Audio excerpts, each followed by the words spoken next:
Welcome back, my friend. If you are in the early stages of launching your product or brand and are considering a strategic partner, this episode is a must watch. Today, we are joined by Matt Drazic, an incredibly talented shoe designer, a dear friend, and former colleague from our days at AGENCY Footwear. Matt is on an inspiring mission with his new company called AGENCY Footwear. This is a purpose-first brand built on 3 pillars: sustainability, performance, and purpose around creating equality for all. Oh my God, do we need more of this in the world? In this episode, Matt humbly shares how he secured the perfect strategic partner to amplify his mission and build brand awareness, which is so important in consumer products. We'll also dive into how to get early feedback from investors and why you shouldn't wait to get that feedback, why any time is a good time to start talking to investors, and much, much more. Okay, let's dive in.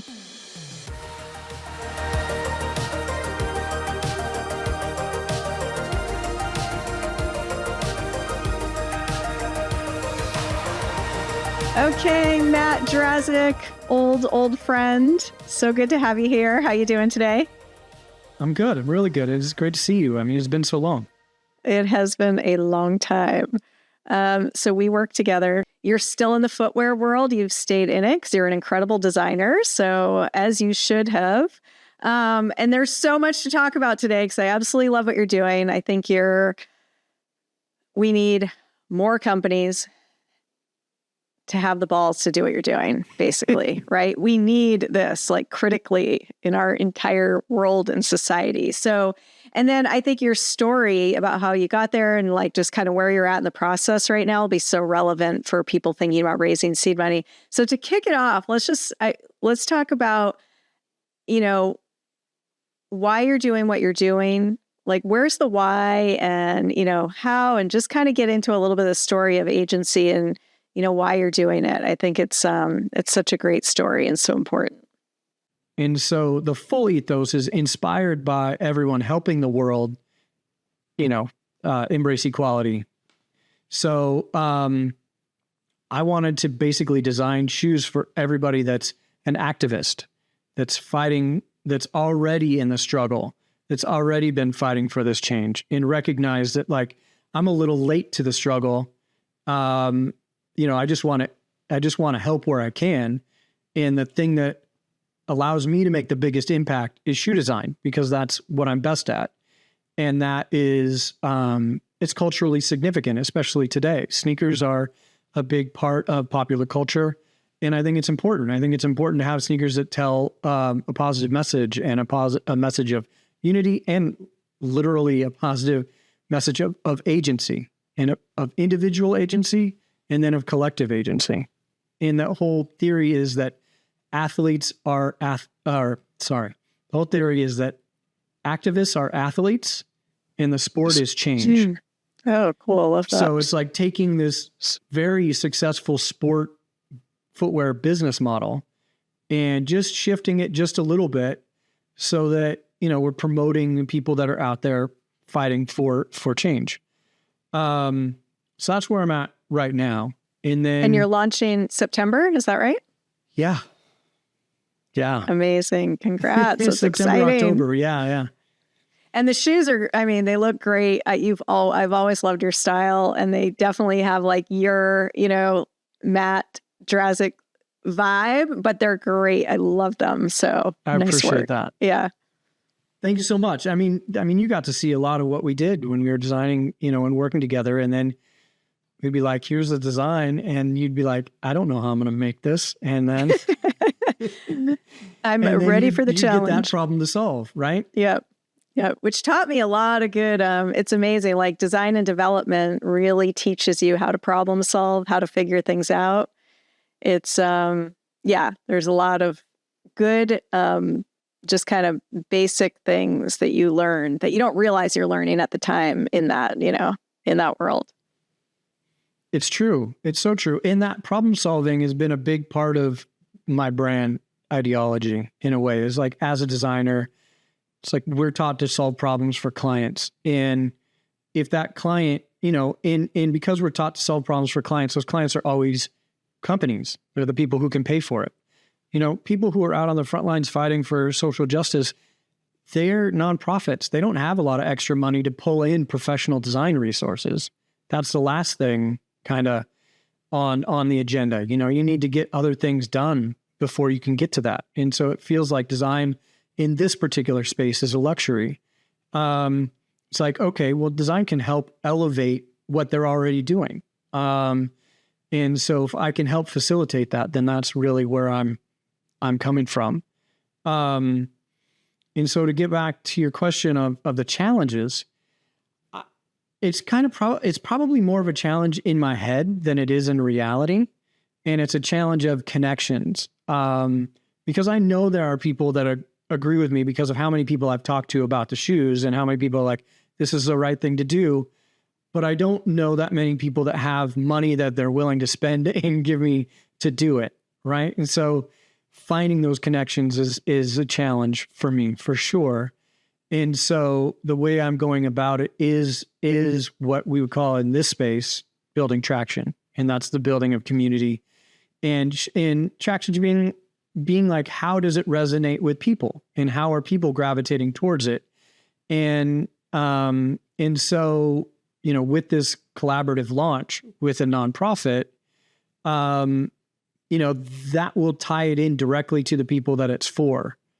And hopefully through that and through the use of social media and showing what that's all about, and that will hopefully attract some investors that'll be like, I love this message. I love sneakers.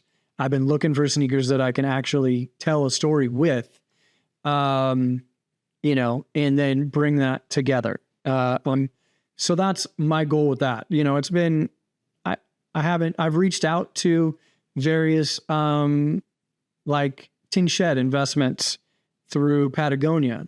And the one stipulation that they have, they're like, you can pitch to us all this stuff. Just don't pitch us shoes. Oh my God. Are you serious? Yeah. And I get it. Shoes are hard to do sustainably. And I know that they've done it. They've tried. They did it with Wolverine Worldwide, and it just over time, I think they're like, we just don't want to take on that challenge at this time. We got enough things on our plate. So I get it, but it was funny to be like, oh, the one thing. So what kind of traction, because I think this is a big stage is for an early stage company. This is a big chunk of the process where it's a fine balance between being ready to go pitch investors, having enough, what is it they're looking for to be willing to invest? How many customers is that? What kind of customers? So and I think that is a very tricky thing for people to figure out, and sometimes you figure it out by going to talk to investors and they tell you, you need to go do X, Y, Z, and then we'll be interested. And that's fine too. But what kinds of things right now? So when you talk about building community, what's the goal there? What are you doing? And, what kind of traction are you trying to get right now? Is there a sales element, or is it just kind of awareness, or what does that look like? It's both. There will be direct to consumer sales through my website, agencyfootwear.com. And then there will be, I've set up to have a panel and a pop-up shop at a popular sneaker boutique here in New York called Extra Butter. And so we'll have a one-day launch for that, which is October 3rd, if everything works out. And so that's, that building of community, and it'll be the launch itself over social media, and basically to say, hey, I've designed Agency Footwear is for activists. It's shoes for activists. We use as many sustainable materials as possible. Our vegan leather is corn-based, so it's not petroleum-based. Our textiles are 100% recycled. Our foam is plant-based foam. Our rubber is plant-based rubber. And then we've designed, and you've seen the shoes, so they're designed as well to be for activists. And so they have all-terrain capabilities. You can wear them on the street. They look good on the street, but also you can wear them off-road because you just don't know in my head, you just don't know where the day is going to take you when you're an activist and you're actually out there in a march. You kind of have to be prepared for anything. And so that's why I designed it to be general purpose shoes. So building the community is kind of working with the gathering to basically introduce Agency Footwear to the greater activist community. Because like I went to the United Justice Summit, which it's the United Justice Coalition Summit that's been in New York. It's happened twice. And it's set up by Rockefeller, and Jay-Z's involved, and it's a big thing. And actually that's where I was first introduced to Carmen Perez in the Gathering for Justice. And they're part of the planning committee for that. And so when you go there, there's so many different social justice activists there, and everybody's fighting for this cause that means so much. And often, it's a family member that's wrongfully incarcerated, and you have people, like the Exonerated Five speak, and they talk there. And Bernice King comes and shows up, and she speaks, and one of the things she said to me, or not said to me, but she said to the panel that really resonated with me was, I love the nonprofits. I love what everybody's doing. But one of the things we need is greater coordination. And we need more collectivization. And instead of a bunch of nonprofits kind of working individually on their own cause, to me, that meant like, oh, there's an opportunity to have a greater umbrella, a bigger umbrella. And that's why the pillars of agency is kind of this broad, general umbrella that every cause can fit behind. And if you don't see, those pillars, if changing the system rubs somebody the wrong way, it can mean like, to me, it's just social equity as well. It's like, okay, changing the system is just somebody who now we have healthcare. Right now we have more healthcare. That is a change in our system. And I think a lot of people work with that. It's not like, let's take down capitalism and replace it with socialism. Not at all.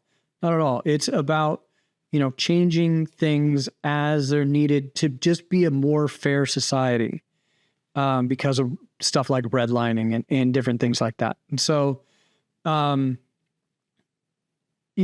that's the challenge, I suppose.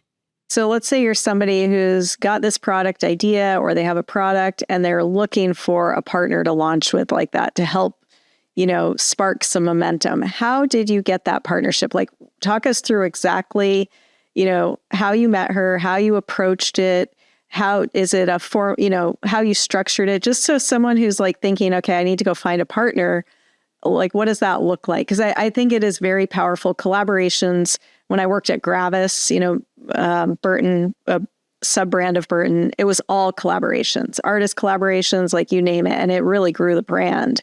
It's still a very powerful way to grow a brand. So yeah, talk us a little bit through about, for someone who's never done a collaboration or has a partner like that, like how do you go out in consumer products, or because it can work in tech also to some degree, but talk through that a little bit, because I think that can be helpful for people. Sure. For me, like first I did the drawings and the designs and came up with a story, came up with a business model and how I wanted to approach activism as athletes, or activists as athletes. And so that was the first part. And then it was like, okay, this isn't strong enough. Like it's great. It resonates with people, but it's not the same as having an actual product, like an actual sample. And so I talked with some people on the business building side through New York. New York City has a bunch of free entrepreneurial kind of tutorials. And I think pretty much anybody could look them up, honestly, because it's just on YouTube. But they like to do them as live streams. So I started there and I looked through there, and I worked on building my prototype at the same time. And then once I got and I also researched social justice, because that was a big part of what I'm doing. Is like, okay, who would be a great partner? And it was like, let's just go out and think about that first. It was like, obviously, you can think of huge names. But, it was like, I want this to be New York based. And I want, in honestly, the Gathering for Justice in New York, in social justice, is a very big name. And I went to the United Justice Coalition Summit, right? And so I went there, and did you go with that goal? Like, I'm going to go to this event as an to try to, facilitate connecting with them? Not that time. I didn't have the shoes ready. I didn't have the shoes ready. And so that was more like, I need to get involved in the space more. Got it. Yes, Yep. I've done some volunteering, but I need to not just talk about that life. I need to be about that life. And so it was like, I need to go in and be there. And so the first year was kind of more research. And the second year, I brought my shoes, but it wasn't a formal thing. I had got the samples like a week before it happened, and I put them out on a table just at the area where there's like 100 different nonprofits that are set up, and people that came by talked to me about them, and they're like, "Oh, these are cool." And then one of the people that talked to me, they were like, "So how does this give money back to the community?" And I went on this big thing about my business model and how each employee would be an activist. And they're like, that's a little bit disconnected.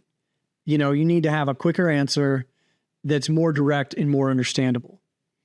And I was like, because I thought about this whole company being a nonprofit, and I thought about everything like connecting with nonprofits, and I was like, the best thing I can do is build a strong company in the business space that can allow people to be their full selves, including their activism.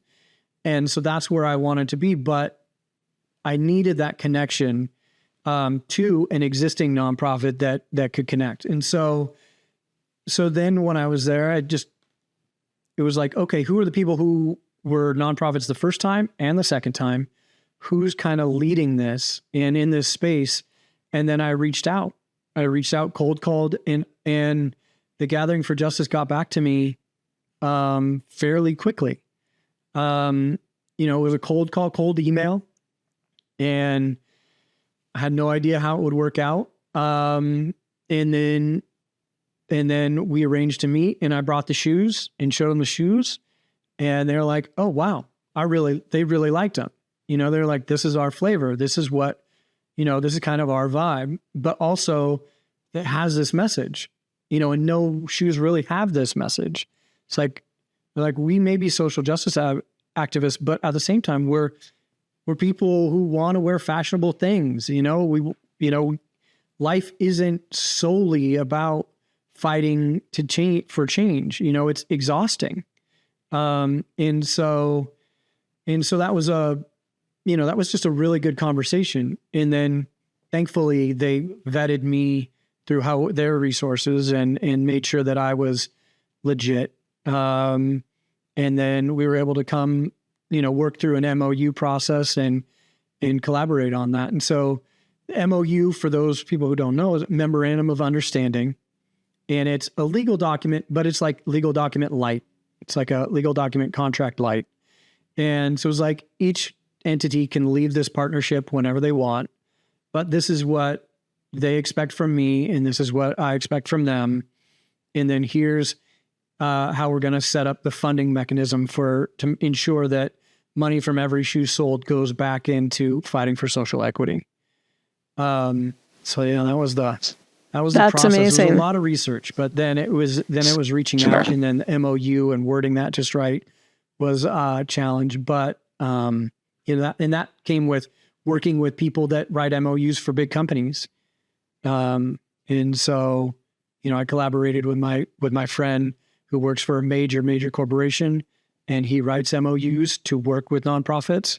So I got lucky there, because I was just a neighbor. That wasn't somebody I knew through the industry. And so that worked out. Love it. The power of a cold call and cold email. It's funny because I think you kind of forget sometimes. You're like, oh, I need to get an introduction, and it's like, it does not hurt to just reach out and try and do that 100 times. You know what I mean? And you'll find kind kind of what you're looking for, find a partner. So that is very cool. Amazing. So fast forward 5 years, where is Agency? Like, what's the big picture goal? Oh, wow. I would love for, I would love for Agency to be, to grow, obviously, and to become this company where it's a small, nimble company that has design resources and funds itself through the sales of shoes. And then we use our design resources to collaborate with different activists and we work on their initiatives and their actions, and we plan those ahead. And sometimes they have to be faster, and sometimes we can actually put in an 18-month action and be like, okay, let's treat this like a proper marketing effort, even though what it really is a social justice action. And to be able to give those resources back to that community is what I see Agency being able to do in 5 years. And that will all be based on the ability to sell shoes. So, for me, what I hope to do and what I think is most important for me, just I need to make great shoes that live up to the message and the story that I'm telling. And they're authentic. And then through that, hiring people, working with people that believe in the same thing. And they believe that that's important and that they have much different life experience than me that they can bring to the table, because I believe it's not just diversity, right? It's a diversity of thought, diversity of experiences, and then bringing those to the table and making sure that everybody with diverse perspectives and viewpoints is actually at that table and can give feedback to whether it's the product or, the action or the cause. And so I have huge dreams for what Agency Footwear could be. I mean, we grew up professionally in corporations. And so that's the easy part for me, is being able to see that big vision, whether it's just the sustainable building, and the co-op and blah, blah, blah, all the good things that companies can be in doing that. The hard part is like starting, from just being scrappy and getting out there and doing it, authentically and making sure it's all for the right reasons and everybody connected knows that message. And so, the dreams are big. They're definitely there. It's not about me making money. All I need to be able to do is pay my rent and, be able to go on a vacation once in a while. And that's about it. That's all I need. I've kind of trimmed everything down. I've learned how to live on not a lot of stuff. And I really like that.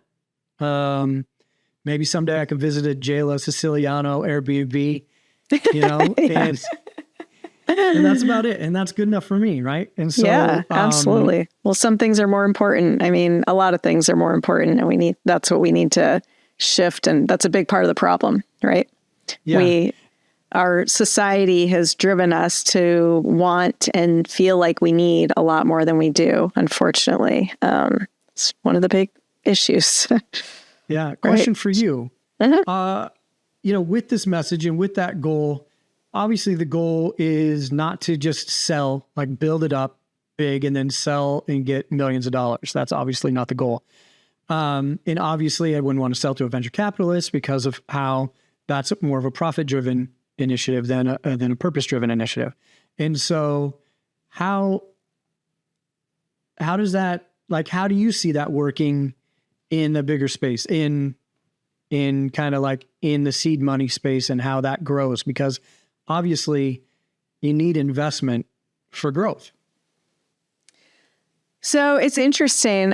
Just in interviewing a lot of people on the podcast and a lot of side conversations and even just research I've been doing since I started this, the big trend is towards slower growth and profitability, and not this big, now, of course, VCs still have to do that, right? They have to invest in a certain number of companies and they bank on one or two taking off. I just listened to a podcast that said it was something like 50% of VCs that started in the last couple of years aren't going to be able to get refunded because it's just not sustainable to continue going after this like high, fast growth with everybody. So I think if you, and I think when you're mission driven and purpose driven, you have the ability to be more patient because it's not just about that end financial goal, right? So I think personally, like when you say, it's hard to find people who are going to back this, from what I'm seeing and hearing, there's still tons and tons of people out there with money, right? And so if the trend is going more towards becoming profitable and slower growth and being sustainable, then it takes away that pressure of a company who's raising seed money to then have to move on automatically to a Series A, right? So you might be able to find a handful of angel investors, and it doesn't mean their expectation is going to be for you to go get a Series A at a VC next, right? And I think as long as you're transparent and that's part of your strategy and you show that path, you can 100% do it. You know what I mean? Not every company has to go that route at all. There's, so I think there's so many private investors, and for, what you're doing, I think it's actually even easier when you do have a purpose because it is an emotional decision no matter what in the early stages for investors, right? And so, this is a heavy topic for right now, right? And there are a lot of people who I believe align with kind of your thought process and where the world's going and what's happening. So I don't know. I don't think it's a bad thing that you don't want to go that route. I think, it's actually more on trend for where kind of entrepreneurship and funding is right now. So I don't know. I don't know if that helps, but that's kind of from what I'm seeing, which is like so refreshing, right? Because it can be really overwhelming to think like, okay, I'm going to raise money, and then am I going to be caught in that hamster wheel of having to raise more, and then bringing on partners who don't align, and then where am I at? I'm in the polar opposite spot of where I started, and the spot I didn't want to be in, All right. So I don't know. Yeah, I don't know if that helps at all, but it does. But yeah, it does. Yeah. Go ahead. No, I was just going to say, yeah. And I think getting traction, I would start having those conversations now with potential investors, start putting it out there, because that is really how you get the feedback on what kind of traction you need and what people are going to look for. It takes time to build trust and build those relationships anyway. So you just spark it with like, hey, here's what I'm doing. I'm thinking about raising money. Sounds like you've done some things similar to the space I'm in.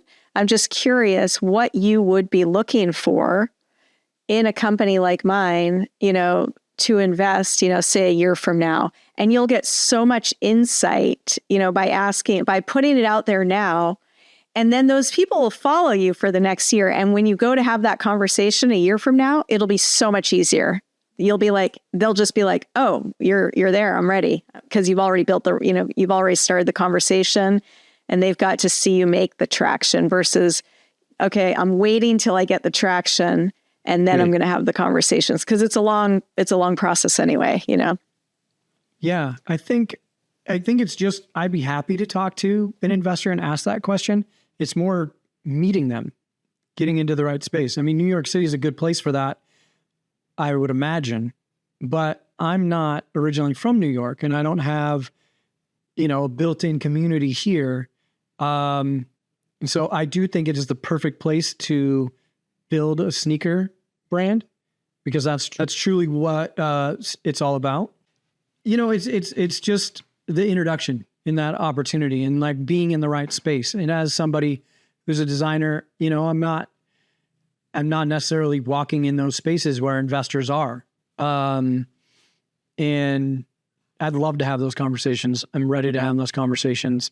It's just about being able to be in the right place at the right time with the right person.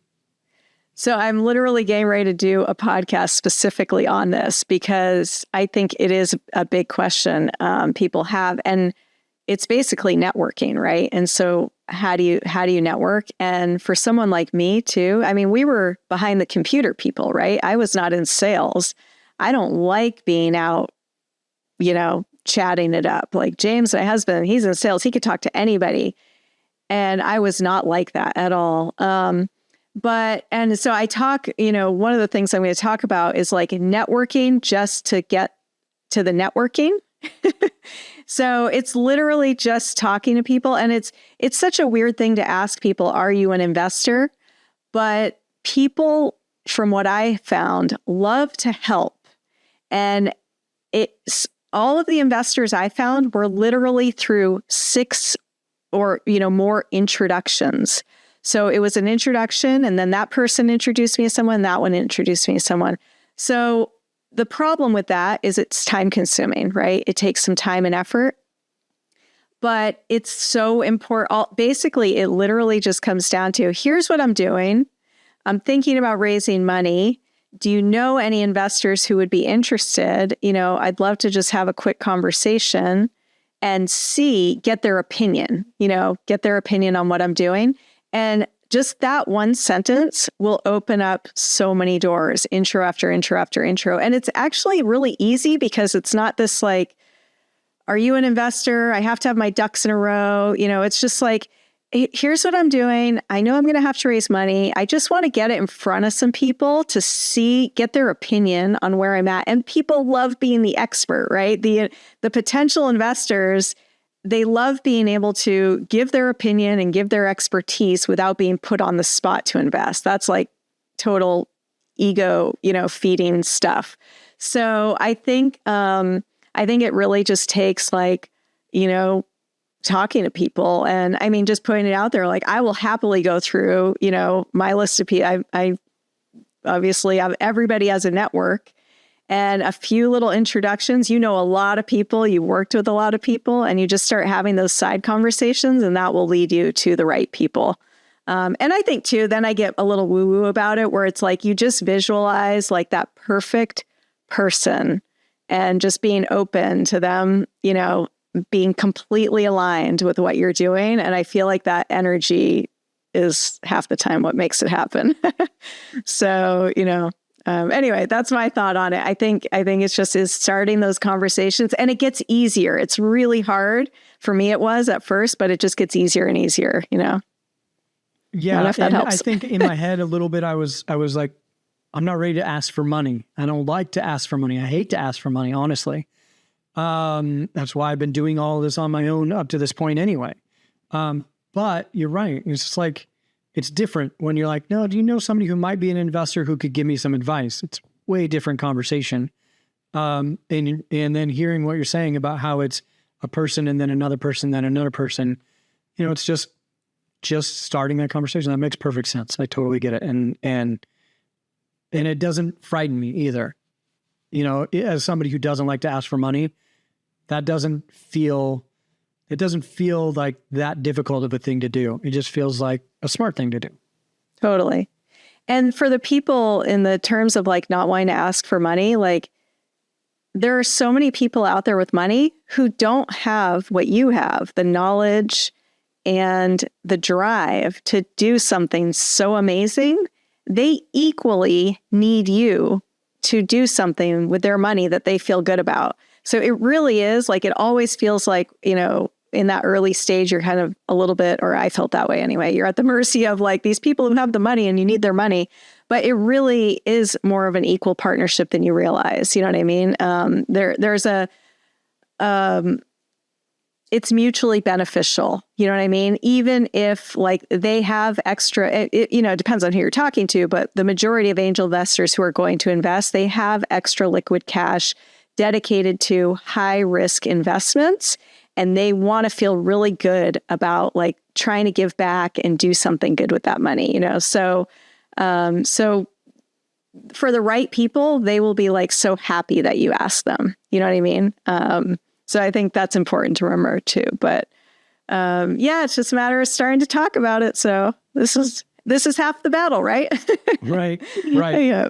Yeah. Very cool. I'm looking forward to it, honestly. I mean, I've been thinking about the business plan for a long time and building the business plan for a long time and reaching out to people about the business plan. But every stage I've been like, I just want to get more of my story built so it's more understandable. And I think maybe that's the designer in me and the creative control in me.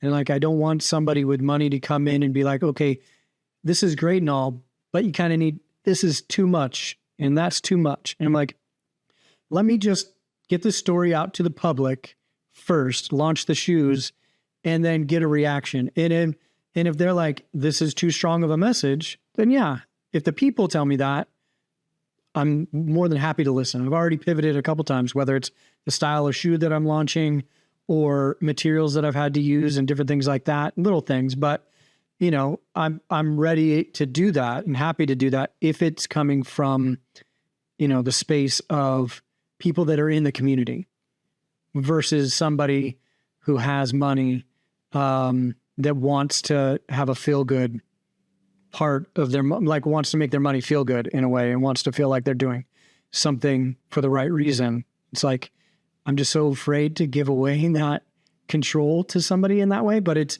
great to hear that it's more of a partnership. And you're right. Like if somebody resonates with the message that I have and they happen to have money, then it would be a perfect partnership. And I think too, you don't have to give away that control, right? You do not. And I would say you should not in this type of a business, especially, you don't have to give away that control. You know, so I think that's another, a way to reframe it is, knowing you're not going to give away that control. And honestly, the right smart investors, they're only going to want to make changes based on customer feedback as well, right? And consumer and, you know, so, yeah, I think maybe, you know, we all have these like things, and I do this still, like I constantly have to challenge, why do I think this? You know, it's like peeling back the whys. Why do I think this? Why do I think that? You know what I mean? How can I challenge that? How can I reframe it?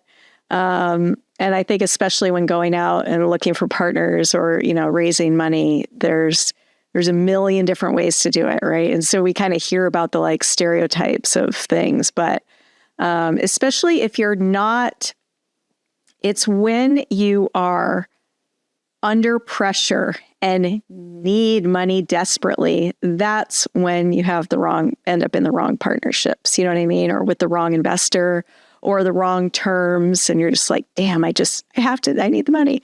But, you know, so if you can stay on the slow, you know, easing, you know, inching into it and just, I think it's very doable to find the right partners for sure. But yeah, we'll see. I mean, it's super exciting. It's super exciting. It is. I told you, I'm not an entrepreneur at heart. There's too many uncertainties for me. I would love to have a big corporate structure with a tiny little nimble team, you know, that gives me this sense of security. It was really hard for me to go out on my own. It almost took take an existential crisis, you know, it was like, but it's so much more fulfilling. Yeah, totally. No, I think that's amazing. And, you know, I think that's it's actually a benefit too, to have that corporate background, especially in footwear, because you can show that you can work, to that timeline, right? So the end goal, like a lot of times entrepreneurs start and investors are going, how are they going to manage it when it does grow? They don't know what they're up against, you know, when it gets bigger. So I think the fact that you have worked for all those big companies can be a benefit in that sense. So you just need to like get from point A to point B to get back to your comfort zone. But yeah, I don't think it's comfortable for anybody. Like you could be an entrepreneur at heart kind of thing, and love a certain element of it. But part of it is just being, you know, there's a lot of that is just being comfortable with, you know, being uncomfortable kind of thing. So props to you, because it is hard. A lot of people have that desire and are in the corporate world. I talk to people all the time, friends, they want to start their own thing. And it's just too hard to leave that corporate environment. And we only live once, it's like, why the hell not? It's like, I don't know, can't hurt. I would rather regret doing something than not doing something any day of the week, 100%. I feel that fear though. I understand it. It's like, but I don't, if I go out on my own, am I still going to be able to pay for my rent or my house, my mortgage in a year? That kind of uncertainty of shelter, food, and family, it can be really, really constraining. And I understand it. It's in corporations in America, they have you. They're like, if you speak up against our company publicly the wrong way, we can take away your ability to earn, just like that. And so, but then, when that does happen, sometimes it's a blessing in disguise, and it's like, oh, okay, now I have to figure it out. And then all of a sudden everything comes from the right place, and you're not doing it for fear. You're doing it for love. You're doing it for appreciation. And yeah. Yeah, totally. It's funny. I did an interview yesterday with this woman.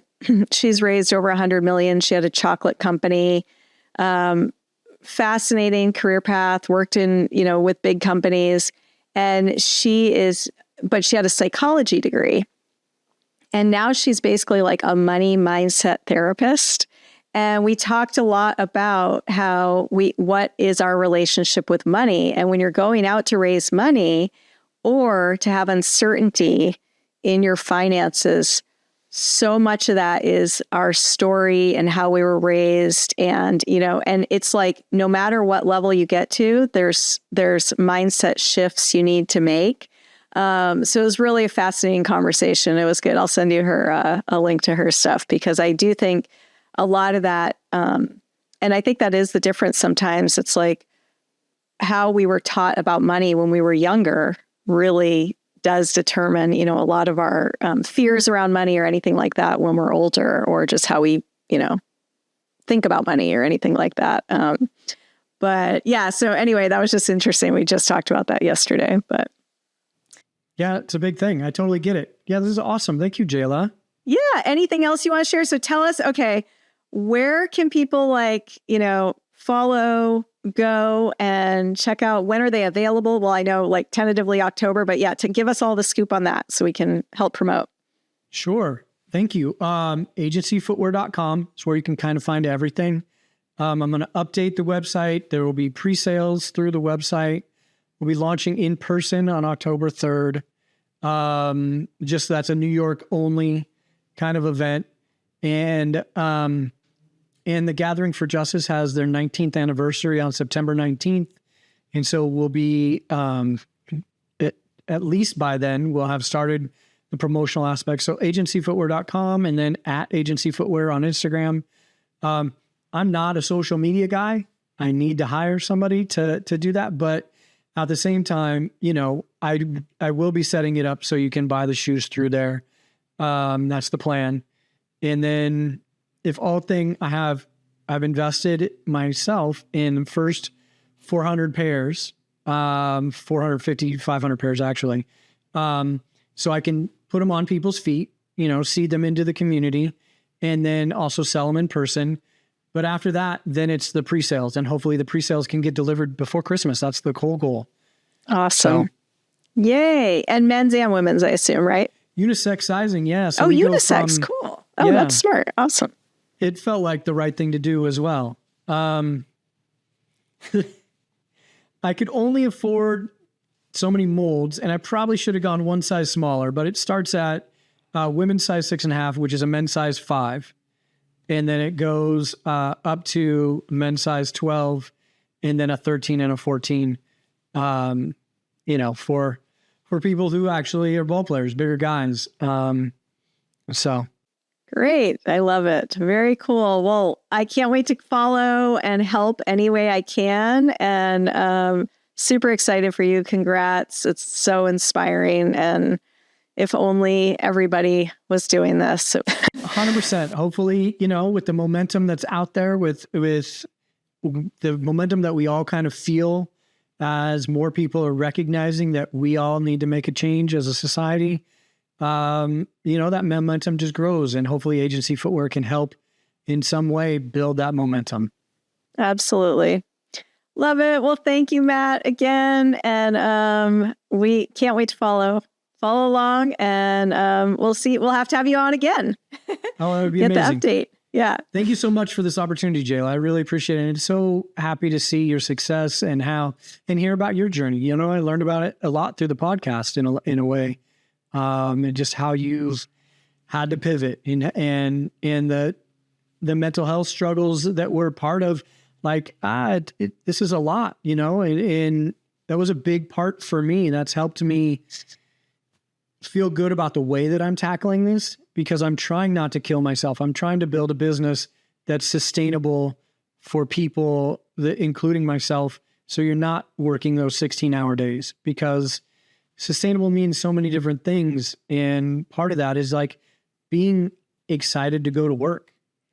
So it has to be sustainable in that way. And it has to be sustainable for the planet, but it also has to be sustainable financially, and it has to be able to, if I think about this company as a nonprofit activist company, it then has a financial wing, which is the shoes that bring in the money that allow it to be an activist company.